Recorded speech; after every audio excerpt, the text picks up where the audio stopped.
आपण नेहमीच चांगल्या कामाची सुरुवात दर्शन घेऊन करतो। कुठं कोण पांडुरंगाचं दर्शन घेतं। आज आम्ही मुंबईत असल्यामुळे सिद्धिविनायकाच्या दर्शनाला राष्ट्रवादी काँग्रेस पक्षाचे तमामचे सहकारी आले, लोकप्रतिनिधी आले आणि व्यवस्थितपणे दर्शन घेऊन आता आम्ही आमच्या पुढच्या कामाला चाललेलो आहे।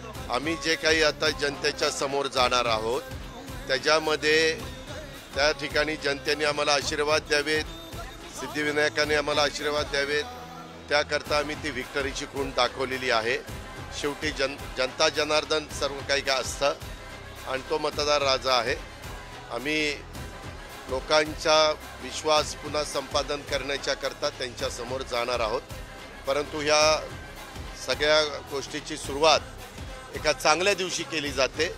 तो चांगला दिवस आज नेमका आलेला आहे, योग जुळून आलेला आहे आणि म्हणून आजचा दिवस आम्ही सगळ्यांनी निवडला।